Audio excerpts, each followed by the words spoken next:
ಕ್ಷೇತ್ರಗಳ ಬಂಡಾಯ ಶಮನಕ್ಕೆ ಅಮಿತ್ ಶಾ ಟ್ರೀಟ್ಮೆಂಟ್ ಅನ್ನ ಕೊಡಲಿದ್ದಾರೆ.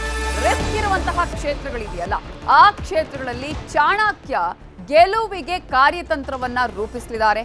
ಬಂಡಾಯ ವಿರೋಧಿ ಅಲೆಗೆ ಬ್ರೇಕ್ ಹಾಕೋದಿಕ್ಕೂ ಕೂಡ ಎಲ್ಲಾ ತಯಾರಿಯನ್ನ ಮಾಡ್ಕೊಂಡಿದ್ದಾರೆ, ರಣತಂತ್ರವನ್ನ ಹೆಣಿತಾ ಇದ್ದಾರೆ.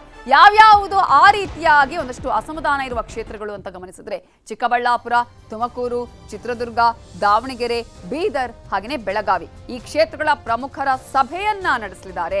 ಕ್ಷೇತ್ರದಲ್ಲಿ ಗೆಲುವಿಗೆ ಬೇಕಾದಂತಹ ರಣತಂತ್ರದ ಬಗ್ಗೆ ಕೂಡ ಚರ್ಚೆಯನ್ನ ನಡೆಸಲಿದ್ದಾರೆ. ಮಧ್ಯಾಹ್ನ ಈ ಕ್ಷೇತ್ರಗಳ ಪ್ರಮುಖರ ಜೊತೆಗೆ ಶಾ ಸಭೆಯನ್ನ ಕರೆದಿದ್ದು ಆಂತರಿಕ ವರದಿ ಬಗ್ಗೆನೂ ಸಮಾಲೋಚನೆಯನ್ನ ನಡೆಸಲಿದ್ದಾರೆ. ಇವೆಲ್ಲದರ ಬಗ್ಗೆ ಇನ್ನಷ್ಟು ಡೀಟೇಲ್ಸ್ ಅನ್ನ ಕೊಡೋದಕ್ಕೆ ನಮ್ಮ ರಿಪೋರ್ಟರ್ ಕೃಷ್ಣ ಈಗ ನೇರ ಸಂಪರ್ಕದಲ್ಲಿ ಜಾಯಿನ್ ಆಗಿದ್ದಾರೆ. ಕೃಷ್ಣ, ಈಗಾಗಲೇ ಮೈತ್ರಿ ಆದ ಬಳಿಕ ಮೊದಲ ಬಾರಿಗೆ ಈಗಾಗಲೇ ಕೇಂದ್ರ ಗೃಹ ಸಚಿವರು, ಚುನಾವಣಾ ಚಾಣಕ್ಯ ಆಗಿರುವಂತಹ ಅಮಿತ್ ಶಾ ಅವರು ಆಗಮಿಸಿರುವಂತದ್ದು. ಒಂದಷ್ಟು ಬಂಡಾಯ ಅಸಮಾಧಾನಗಳು, ಮತ್ತೊಂದು ಕಡೆ ಈಗಾಗಲೇ ಡಿಕೆಶಿ ಕೋಟೆಯನ್ನ ಛಿದ್ರ ಮಾಡುವಂತಹ ಪ್ರಯತ್ನ. ಯಾವೆಲ್ಲ ರಣತಂತ್ರವನ್ನು ಹೆಣೆಯಲಾಗುತ್ತೆ, ಎಷ್ಟರ ಮಟ್ಟಿಗೆ ನಾಯಕರು ಈ ಸಲ ಮಾತನ್ನ ಕೇಳಿ ಅಸಮಾಧಾನವನ್ನ ಹೋಗಲಾಡಿಸುವಂತ ಪ್ರಯತ್ನ ಆಗಬಹುದು ಅಂತ ಅನ್ಸುತ್ತೆ.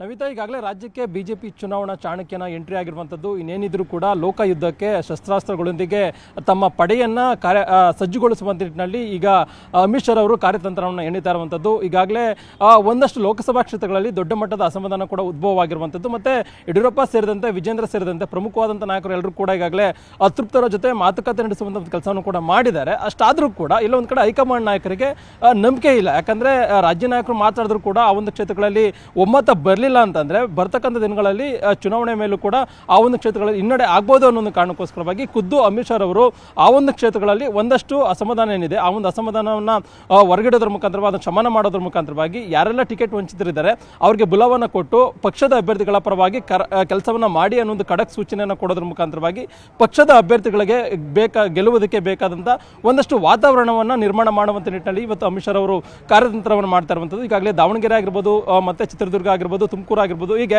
ಒಂದಷ್ಟು ಲೋಕಸಭಾ ಕ್ಷೇತ್ರಗಳು ಹಾಲಿ ಬಿಜೆಪಿ ಸಂಸದರ ಕ್ಷೇತ್ರವಾಗಿತ್ತು.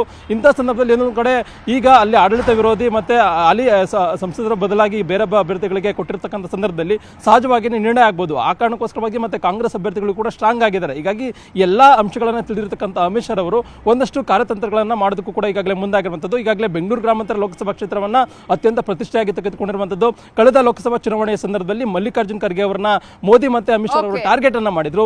ಈಗ 2024 ಲೋಕಸಭಾ ಚುನಾವಣೆ ಸಂದರ್ಭದಲ್ಲೂ ಕೂಡ ಸಂಸದ ಡಿ.ಕೆ. ಸುರೇಶ್ ಅವರನ್ನ ಟಾರ್ಗೆಟ್ ಅನ್ನ ಮಾಡೋದ್ರ ಮುಖಾಂತರವಾಗಿ ಅವರನ್ನ ಸೋಲಿಸಿದ್ದಕ್ಕೂ ಕೂಡ ರಣತಂತ್ರವನ್ನ, ಅಂದ್ರೆ ಅವರ ಕ್ಷೇತ್ರದಿಂದಲೇ ಒಂದು ರೀತಿ ವಿಜಯೋತ್ಸವರ ಕಾಳೆಯನ್ನ ಮೊಳಗಿಸುವಂತ ನಿಟ್ಟಿನಲ್ಲಿ ಕೂಡ ಸಜ್ಜಾಗಿರುವಂತದ್ದು. ಹೀಗಾಗಿ ಅಮಿತ್ ಶಾ ಅವರ ಭೇಟಿ ಸಾಕಷ್ಟು ಕುತೂಹಲಕ್ಕೆ ಮತ್ತೆ ಮಹತ್ವವನ್ನು ಪಡ್ಕೊಂಡಿರುವಂತದ್ದು. Navita, okay, thank you Krishna ಡೀಟೇಲ್ಸ್ಗೆ.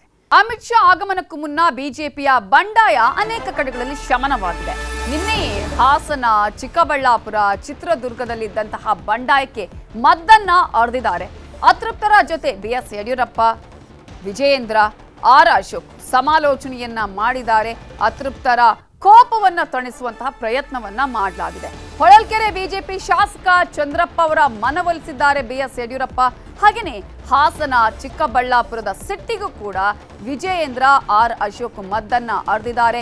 JDS ಜೊತೆಗಿನ ವೈಮನಸ್ಸನ್ನ ಮರೆತು ಬೆಂಬಲಕ್ಕೆ ಒಪ್ಪಿಕೊಂಡಿದ್ದಾರೆ ಪ್ರೀತಂ ಗೌಡ.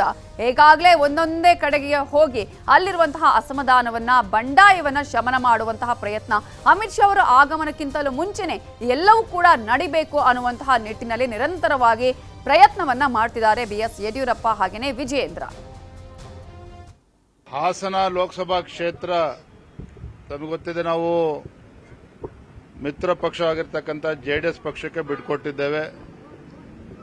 ಜೆಡಿಎಸ್ನ ಅಭ್ಯರ್ಥಿಗಳು ಪ್ರಜ್ವಲ್ ರೇವಣ್ಣ ಅವರು ಕಣದಲ್ಲಿದ್ದಾರೆ.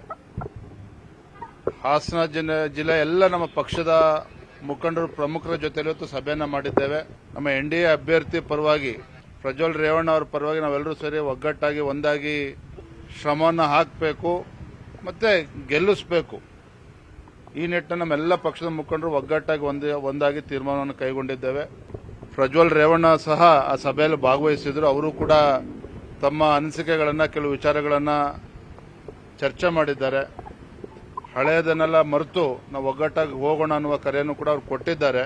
4ನೇ ತಾರೀಕು ಹಾಸನದಲ್ಲಿ ಪ್ರಜ್ವಲ್ ರೇವಣ್ಣ ಅವರು ತಮ್ಮ ನಾಮಪತ್ರವನ್ನು ಸಲ್ಲಿಸ್ತಾ ಇದ್ದಾರೆ.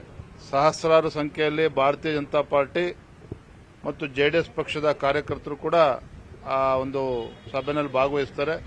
ನಾನು ಕೂಡ ಅವತ್ತು ನಾಮಪತ್ರ ಸಲ್ಲಿಸತಕ್ಕಂಥ ಸಂದರ್ಭ ನಾನು ಕೂಡ ಭಾಗವಹಿಸ್ತಾ ಇದ್ದೇನೆ. ಪ್ರೀತಮ್ ಗೌಡ ನಮ್ಮ ರಾಜ್ಯದ ಪ್ರಧಾನ ಕಾರ್ಯದರ್ಶಿಗಳು ಇವತ್ತು ತೆಗೆದುಕೊಂಡಿರ್ತಕ್ಕಂಥ ತೀರ್ಮಾನ ನಾವೆಲ್ಲರೂ ಕೂಡ ಕೂತು ಒಟ್ಟಿಗೆ ತೆಗೆದುಕೊಂಡಿರ್ತಕ್ಕಂಥ ತೀರ್ಮಾನ ಆದರೆ ಯಾವುದೂ ಕೂಡ ಗೊಂದಲ ಇಲ್ಲ, ನಿಮ್ಮಲ್ಲೂ ಕೂಡ ಗೊಂದಲ. ನ್ಯೂಸ್ 18 ಕನ್ನಡ ಈಗ ವಾಟ್ಸ್ಆಪ್ನಲ್ಲಿಯೂ ಲಭ್ಯ. QR ಕೋಡ್ ಸ್ಕ್ಯಾನ್ ಮಾಡಿ.